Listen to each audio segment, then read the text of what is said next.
The tangerine tornado. 2 cans of spray tan Sam himself, whenever he opens his large, colorful beak, spouts out lies, half-truths at best.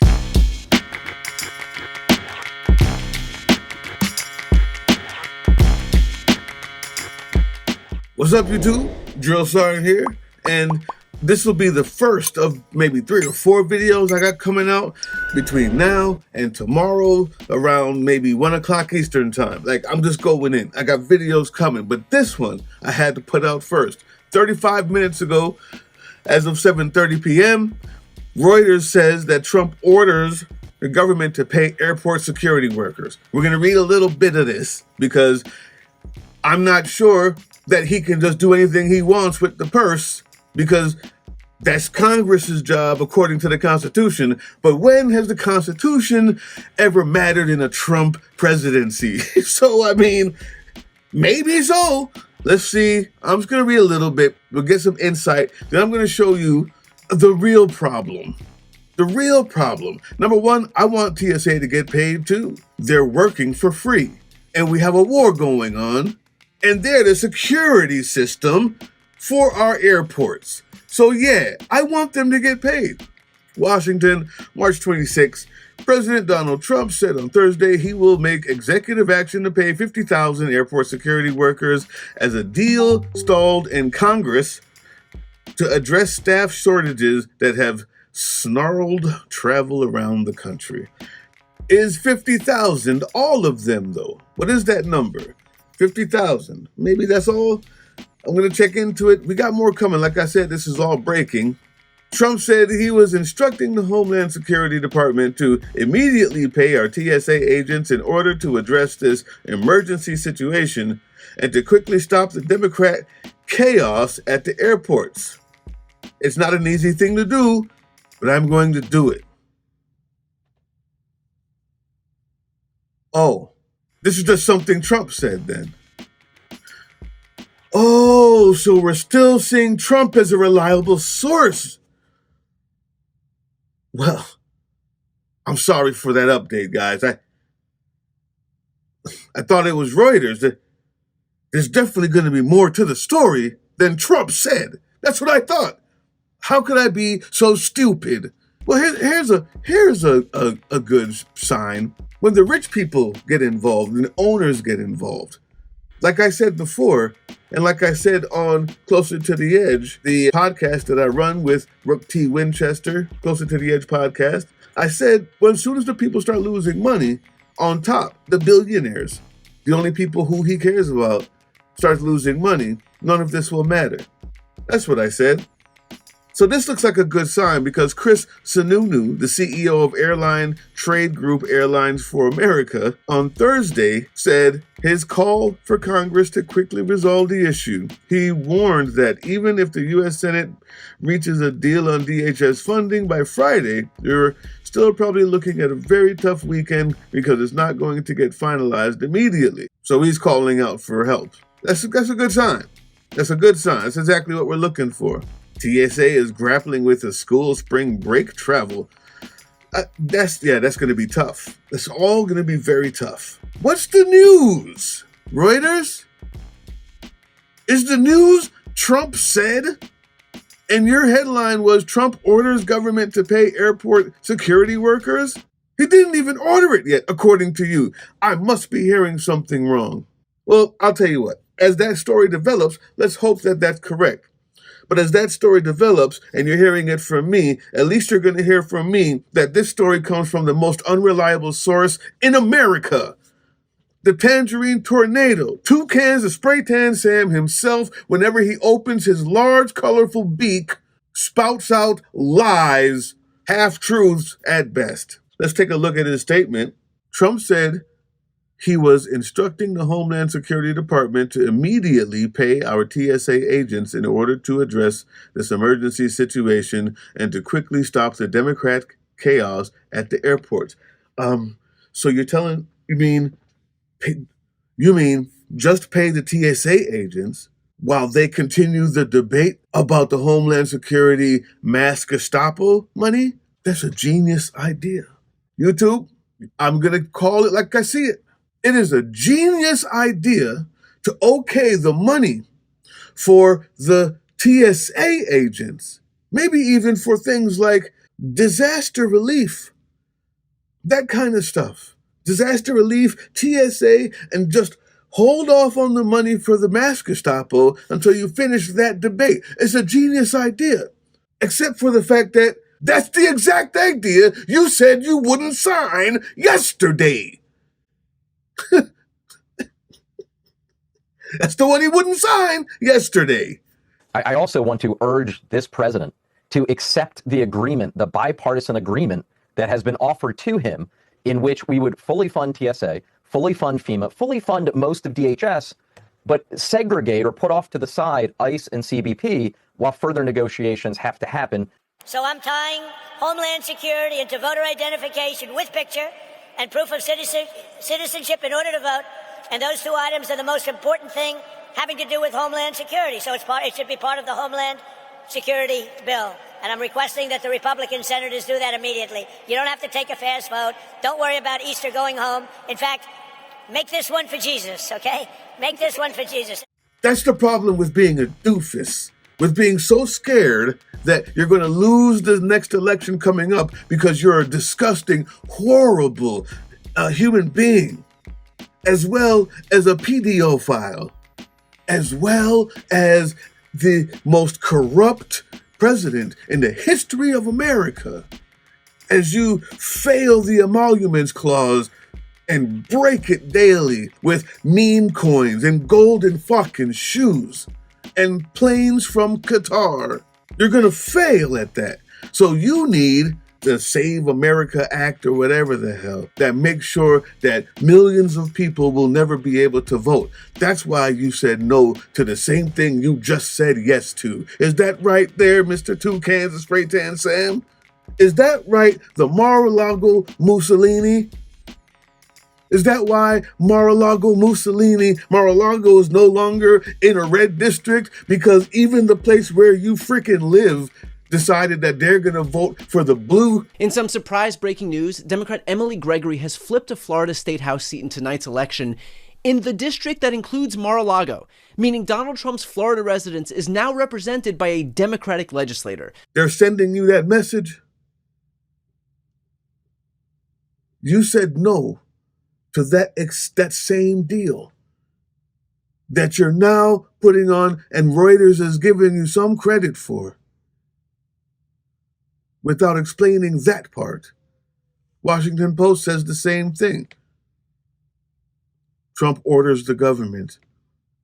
You mean Trump decided to implement a plan that was already in the works, that he told his people not to sign, and now when he tries to do it through executive order, it won't go through more than likely. I hope it does, TSA, but I'm just saying the purse goes to the Congress. And that bill was on his desk until he called him up and said, don't do it. Dr. Cruz and I came up with a plan. We said, look, it's a two-step process. The Democrats have offered to open up everything but ICE. Ted and I said, okay, let's accept their offer. And then at the same time, we would offer a bill for reconciliation where we don't need any Democratic votes to do whatever we wanted to do with ICE. And that way we're out of the shutdown and DHS is back open. We submitted that, Senator Cthulhu submitted that to President Trump.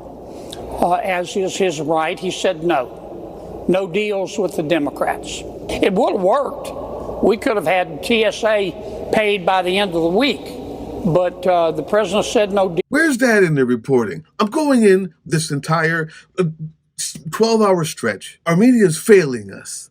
They're failing us. This is what even the least worst of our national corporate media is putting out there. And then the third way is they've been having these discussions for a long time, Republicans and Democrats. John Thune controls the Senate. He could put a bill on the floor that is reflective of the conversations he has already had with Democrats and tell Democrats if they want to vote against it, they should. I suspect that there will be some moderate Democrats who don't want to continue this, and not even moderate Democrats. There will be a lot of Democrats who don't want to continue this, and if the Senate passes it, the House goes next. But 41 days into this, I think the implications, the impacts are only going to get worse. And so when Trump comes and says, I want to do the same thing that the Democrats have been asking us to do, you're going to go ahead and say that, well, somebody came to the table then, without acknowledging that they said it, put the placemats down, the plates, the knives, the forks, and the glasses, and we're pouring the fucking water for the guests before Trump just slid off everything and crashed it.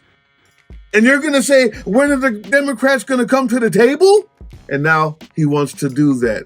Hey, can you set the table again for me, please? Listen, it's late. This wasn't even supposed to go that long. Here's the point, guys. The point is, this 28th, this Saturday, anywhere you live, there will be a no king situation going on. I'm going to try to go, don't know if I will now because things have changed. I'm going to try to go to the one in Atlanta, but not just because they're standing around with the picket signs. Try to find the one that's going to go do direct action. That's what you need to do. Direct action. That means showing up at the Capitol building, standing and yelling at the doors while they go in and out from morning when they get there. Maybe if they're talking about going to the Heritage Foundation or the Fox News place, that's the one you need to be at. Not at the park. Don't go to the park. Do not go to the park. If you find yourself at the park, make sure that you're there to gather enough people to go somewhere else. Direct action in their face is where you need to be with a demand, with a request and a demand, with a name of who you're demanding it from. Go there, be there, and you can also go inside those capitals. They're your buildings. It's just a simple check, an ID, and you walk through. Bring everybody. It's an educational day. This Saturday, the 28th, No Kings is going on. 5051 and Indivisible doing a great job making these things happen. Just make sure wherever the park is, you are not. If you're going there, be going there to grab more people to go inside of somewhere directly, in the face of someone directly, so they feel the heat of your breath as you yell at them. So that they understand the consequences are dire, because the park don't do that. Also, direct action means maybe you need to be throwing some dildos. I didn't say throwing, I'm sorry, holding, playing. The dildo distribution people, yeah. You haven't seen them? Go to closertotheedge.com. I'm going to put the link in there that shows you the whole thing that they're doing. It's amazing. But they're using these, and they've got thousands of them now because they realize that they're so effective at warding off these ICE agents at Whipple in Minneapolis. And now around the nation, they're giving these away to people. They're passing them out because that absurdity in the face of this toxic masculinity seems to be the one thing that gets these ICE agents to back off. It actually works. So they need donations. Email me, because just the other day, not yesterday, I recorded it Monday, just the other day, whatever it is, FBI came to one of the dildo distribution people's house. They're so interested in this. So now nobody wants to put their name behind it. And I don't want them to either. So I want to help them get those donations for the thousands that they've bought. Also, the thousands were donated to them as well. But for the ones that they bought, they need to get that money back, and they need to keep this going because it's working. If nothing else, just to piss off those ICE agents. Email me, politicaldrain@proton.me. politicaldrain@proton.me. You email me, say, I want to donate, and I will give you the instructions on how to do so, because the time to fight is now. Now is that time. Hey, yeah, you. Before you click away to watch someone unbox a tactical toothbrush, let's talk about something real. Political Drain isn't just another content mill. We're a digital front in a very real war. Not with bullets, but with ideas, with action, and with solidarity. We pair urgent news with critical education. And we build community around actual resistance, not the hashtag kind. The kind that moves. But here's the thing. None of this is free. It isn't. Behind every video is time, labor, research, and some weird guy asking if we're going to pay the hosting bill. And yeah, some of that money goes to things we can't necessarily say out loud. If you know, you know. Let's just say our special ops aren't Call of Duty LARPers. They're people making real moves to protect, uplift, and organize. You're not just funding a channel. You're funding a resistance network in a world where capital still calls the shots. Unfortunately, in a system built on artificial scarcity, even mutual aid has a price tag. And if we want to grow, if we want to win, we need your help. We need your help. So if you've got even a few bucks to spare, toss it our way. It's not for ads. It's not for merch drops, but for people making moves in the shadows so others can do it in the light. It's just us and you. So fund the mission, fund the fight, fund the future, because nobody's coming to save us. We save each other. That's how this works.